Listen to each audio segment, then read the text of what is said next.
Welcome everybody to WTF. And today we are talking about a very interesting topic. But before we go in, let me introduce you to Dr. Christiaan Willems, Dr.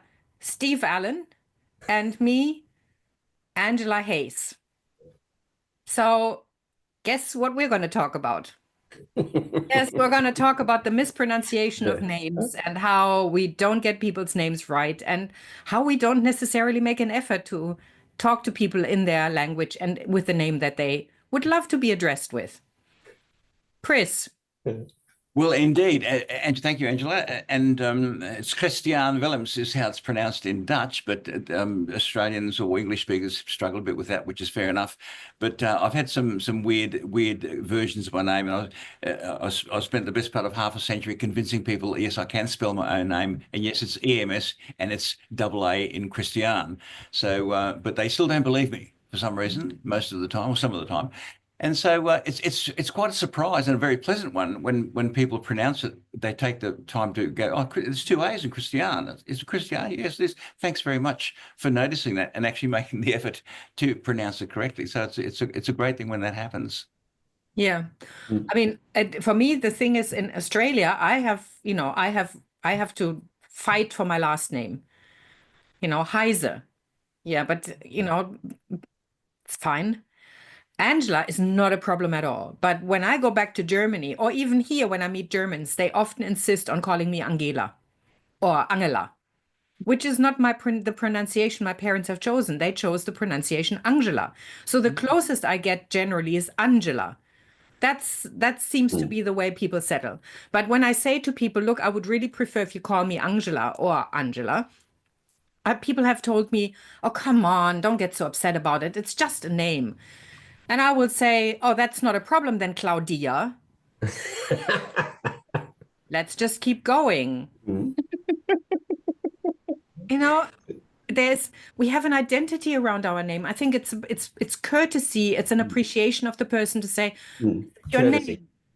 I chose to call you by that name. Yes, absolutely. And courtesy is a major point because, like you wouldn't think that people would go wrong with my name. Alan Stevens, quite easy. But I keep getting people calling me Steve.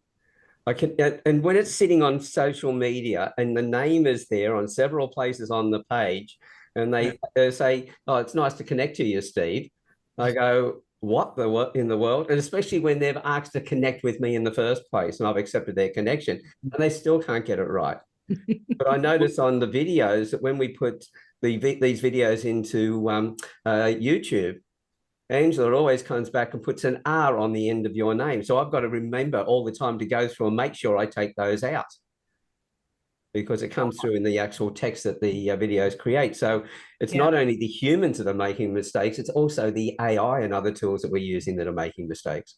Oh, absolutely. When I'm recording something and I'll get Otter or whatever to translate what I'm saying, and it will always change my name to Williams by default. It automatically does that. But I would have thought, Alan, that in English-speaking countries, your name would not be an issue, but apparently it is. It shouldn't be a problem, but I think as it comes down to, it's not so much the name that's a problem, it's the attention that people are putting to it. See, and I know there's a big argument about these days about our attention span being shorter. It isn't shorter, it's being more selective. It's changing all the time to different things. So we've got great attention spans, but the interest keeps changing in them. And with that, I think people are rushing all the time to try and respond and everything else. And sometimes I'll be writing to somebody and I'll be thinking of somebody else and I might put their name in. That happens occasionally. And I'll go back and I'll correct that. But as far as getting the spelling right, before I send anything, I always stop now and check, have I got that spelling right? Because I may have hit a key wrong on the keyboard. Yeah. Well, isn't it? I find it fascinating. Sorry. I find it fascinating when you're approached by someone out of the blue on LinkedIn or Facebook, whatever, and they want to connect, but they don't spell your name right. If you can't spell my name right, bugger off. Don't want to know. If you can't make that small amount of effort, and as you say, Alan, it's not attention span, it's just concentration and a bit of effort. If you can't even do that to get me, but you want to connect with me and do business with me, then please go away. So the people are profiling themselves straight away by not taking that time and getting the name right, because they're telling you they're focused on themselves. They're not focused on you. So when they say they want to collaborate, you go, well, really just want to sell to me, or you want me to provide you with people, but I don't feel there's going to be any reciprocation on this. That's right. That's right.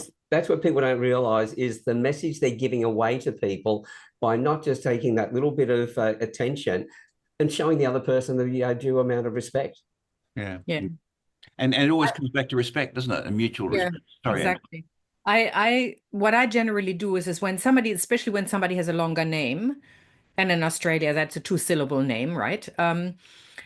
I will always say, so your name is Alexander or Natasha.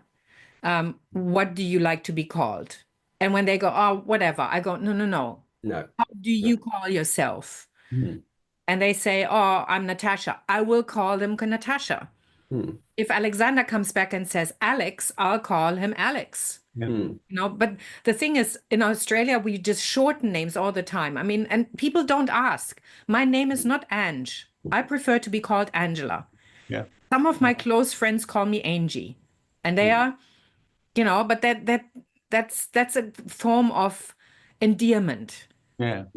If somebody I just met called me Angie, I would say, no. Yeah.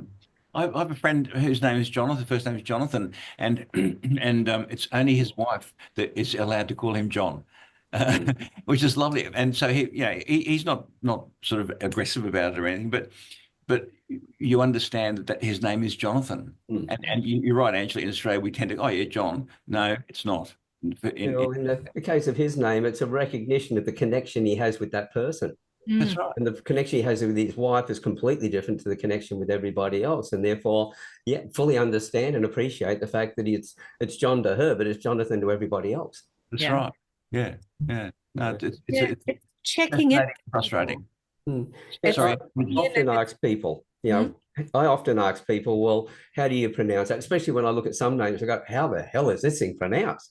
So I'd love to have that conversation with them, because it also shows that person that I am keen on making sure that I address them the right way, because it's important to me, that I know it's important to them. So that in itself brings a bond between two people just by confirming how it's spelled. But I used to get Al. If I talked on the phone, I'd say to somebody, Alan, I'd get Owen. Then I would say, okay, I'll make it short, I'll make it Al. Then it became Hal. And I got to a point where I'd just say to people, just call me anything you like, just don't call me late for dinner.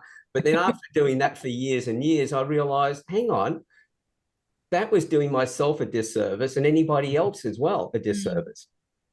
Well, names over the phone is another, because sometimes you can't quite hear, and if someone speaks quickly like I do, it's easy to miss their name. So I always say, well, sorry, I didn't catch your name. And if it's an unusual name, that's really unusual. Can you spell that for me? Then I spell it for, and I said, where's that from? And it could be Poland or wherever, or Africa, wherever. And as you say, Alan, it starts a conversation, and it's a very respectful conversation because you want to get it right. And I think whether they acknowledge it or not, people like that. They like the fact that that you're making the effort to get the name absolutely right, and asking what culture they celebrate. Exactly. What's their background? It's a fascinating. Where you're having those in-depth conversations, connecting with the person, because as we know, the most successful conversations in business and that successful business are around the coffee machine, the water cooler, having those chit chats, finding out about people. Yeah. I think it's absolutely essential that we do that. But at the same time, if I'll actually say to somebody, if their name is still a difficult one, I go, look, I guarantee I'm going to get this wrong later on. Can you pull me up each time I do it and correct me? Yeah. That way, then they know that I want to learn, and I don't take it because I've made that statement to start with. I don't take it as an offense. They keep correcting me that I've got their name wrong. So there's no misunderstandings between the two of us. Yeah, no, that's right. And all that bonds the relationship stronger and stronger. And it always comes back to respect, doesn't it? Respecting other people and who they are. Yeah. When I was just looking to this site, it was like we were talking about long names, and I went to look at for a friend whose name is Natawachanda Natasoti. Okay. So with that, it is could we please find a shorter version, because there's no way in hell I'm ever going to remember this. And it's the first name is Natawat. That sounds pretty simple, but it's still, especially when it's with Chandanana Soti, he goes by Nat. Okay, I want to hear you say that 3 times fast in a row. No, no. Really, really tricky. He goes by Nat, but he spells it with a double T. Ah. You know? So check with people how they want their name to be spelled, even if it's an abbreviation, would be my suggestion. Again, so I mean, it can get very difficult. You know, you talk to somebody on the phone and their name is Stephen, PHV. Yeah. STEPH, you know, like there are all sorts of different ways of pronouncing it, of writing it. Yeah. Check with people. Well, if you're phonetic on that one, it's Stefan. Exactly. Well, But Alan, then you got with the NF or you got the PH. It's confusing. Yeah. But it's all about having that conversation with somebody. I guarantee when they ask this, how is your name pronounced, etc., as Chris has said, they get into that conversation about where's that from, tell us, and you find out more about the culture. You're building a strong relationship right then and there, and they're remembering you. And this is how we build that relationship for the future. You're front of mind with them later on. Which is a great closing. Let's continue to build bridges of respect, one conversation at a time. Please join us next time. Thank you so much, Dr. Christiaan Willems, Dr. Alan Stevens. Well, that's where you've just increased my position to a doctor. Thank you. I haven't got that yet. Okay. Well, we've got our names. I think we've got it sorted. Dr. Chris Willems, Alan Stevens. You're a doctor in my mind. And me, Angela Heise. And yes, we'll see you next time.